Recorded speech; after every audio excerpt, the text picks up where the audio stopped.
Hey guys! Welcome back to Plots with a Twist, where we discuss books, amongst other things. And today we have a book review for you guys. Finally! Right? It's been like ages, but you know, we're here. We're doing We've it. been reading. I've been reading. I've always been reading, but she's been reading, and I'm so proud. Look at her. I know. Today we will be reviewing The Midnight Library by Matt Haig. How you say his name? Yeah, I think that's it. Haig. Mm-hmm. Y'all I think correct it's us. Haig. Well, let's get into it.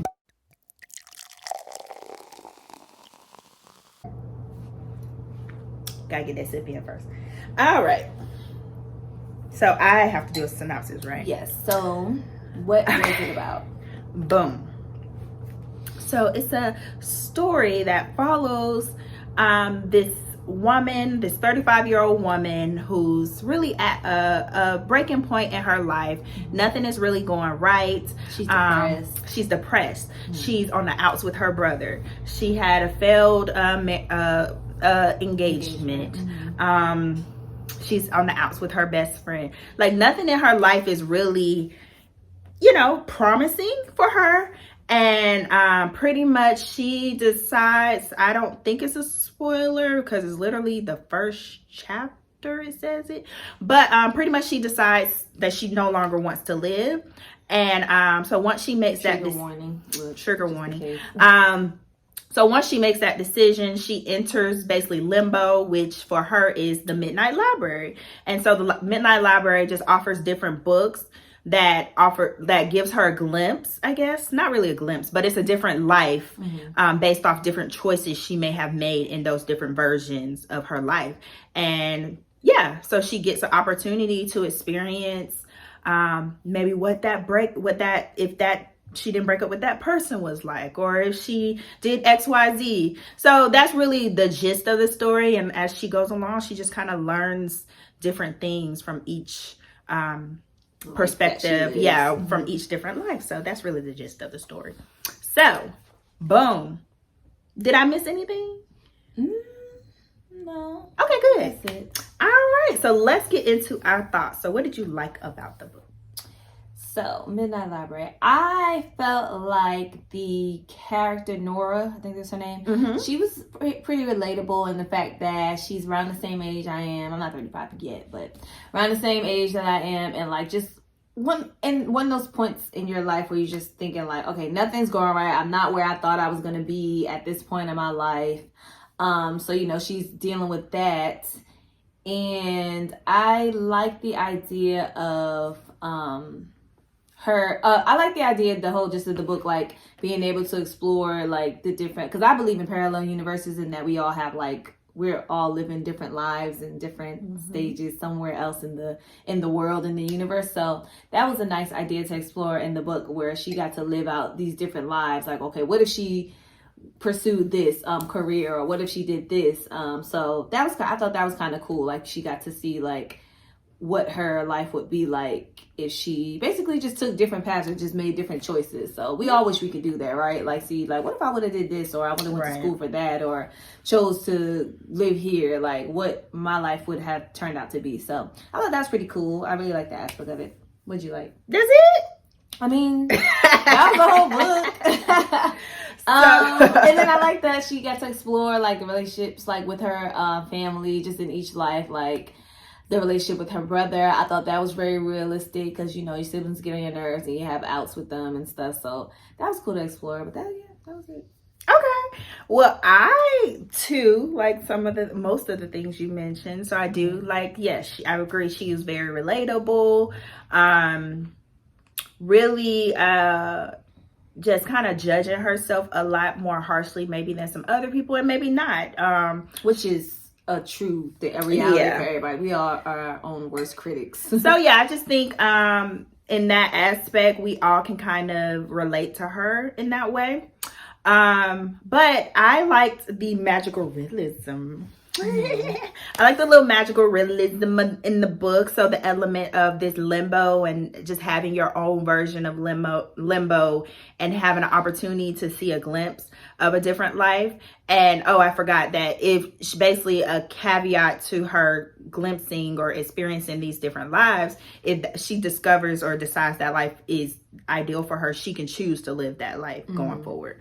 So I like the idea of just being faced with that choice, but kind of realizing that no life is really ideal. They all come with their problems. So I like the little tidbits as you go along the way, little lessons you learn, little lessons she learned, because it's like you're learning with her and like, okay, yeah, this is great, but this isn't. This is great, but this isn't. So she kind of, you kind of go on a journey with her in regards to her growth. So I like that aspect. I like the overall writing. I liked, what kind of vibe it gave me. Or maybe we could do like start to compare it to like other books. Like, hey, if you like this book. But it initially gave me like a Uwe vibe. Because it did have a little bit of humor. And especially the situation at Uwe, kind of similar, I guess. But the other book it gave me a vibe of is Maybe on Another Life. I don't remember that. I know we read that, but I can't remember. By Taylor Jenkins Reid. Yeah, no, I can see the cover in my head, but she it was like one night if she went with so and so, this was her life would have been, and if she went with so and so, this what her life would have been, and it like alternated. So I think those are two good books if y'all, like this one and you haven't read those. But other than that, I like the writing in the book. I thought he did a great job of just building a connection with the character, making you really care about where she goes, giving you a glimpse into her past and maybe why her decisions have impacted her so gravely. I think it's like a sneakily deep book. Like it doesn't feel like you're reading a really thought-provoking or deep book, but as you kind of reflect on it, it's like, okay, this is kind of like got a little substance in here. Right. So I like that. I like those aspects of it. So what did you not like about the book? The only things I could say that I didn't like about the book, I wasn't crazy. I don't know if this color works on my hand.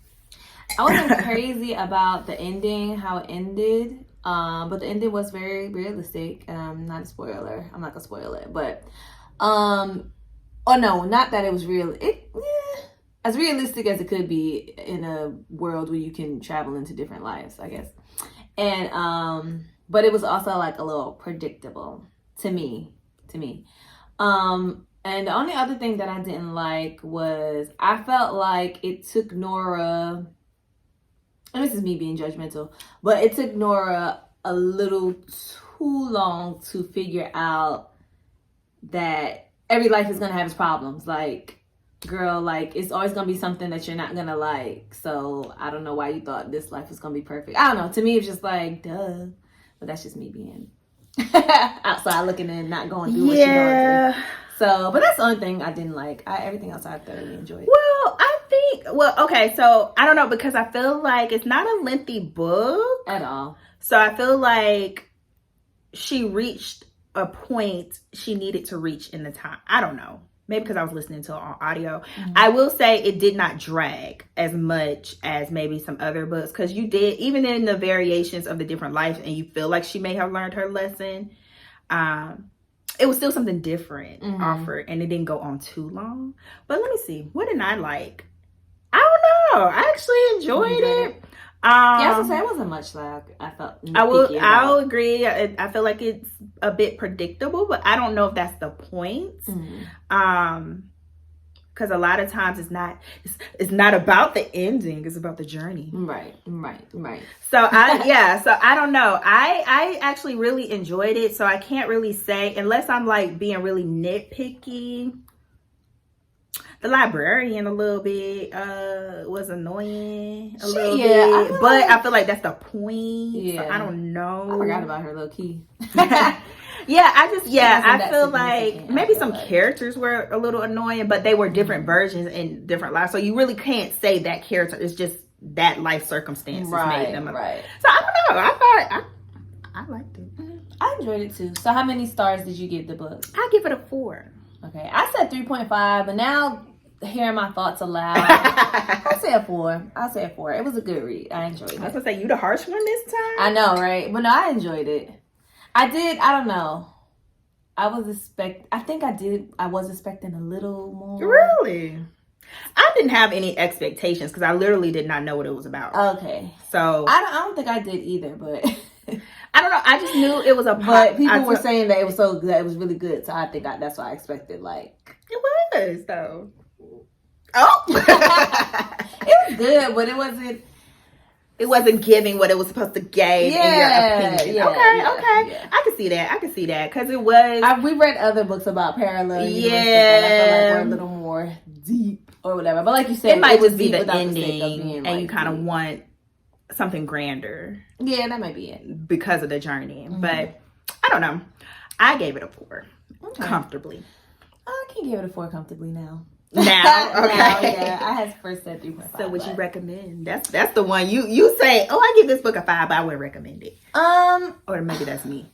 So if somebody said, "Oh, should I read this? Is it good?" I would be like, "Yeah," but it's not one that I would come off right at the top of my head and be like, "Oh yeah, you have to read this." I would tell them to read, like, what's that other book? Was it Dark Matter or Recursion?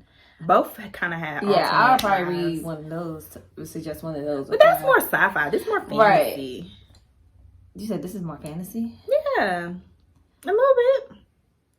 This is more. It is not no sci-fi. It's not giving sci-fi. I was about to say that. I was gonna say it's like one of the, like, what's that movie where the girl like wakes up and she's in the. It's like it's a magical life, yeah, or wait, like, it's a wonderful life, or something like that. Yeah, like very like dream-like wholesome, but like as wholesome as it could be with somebody dealing with depression and like kill themselves. So I would recommend it. I'd be like, yeah, you know what you should really read? The Midnight Library. I might do that. I might recommend it. So I think I'd recommend it. I'm trying to think of who. I no longer recommend books to people because I steadily get disappointed because of the fact that they never pick it up. But for you guys, yeah, I would recommend it highly. I think it's an enjoyable book. It's not lengthy, so it's not like you are going to waste your time if you don't enjoy it. So yeah, I would say pick it up. Try it out. All right, let us know your thoughts on the book, whether you agree or disagree. Let us know what you guys are reading. Did you like the ending? Give us some more suggestions in regards to what we're reading. We're next month is Pride Month, so if you have any great Pride books or LGBTQI themed books, let us know. We might base our list on that. We'll see. Like this video, subscribe, ring the bell, and we'll be back next time. Bye.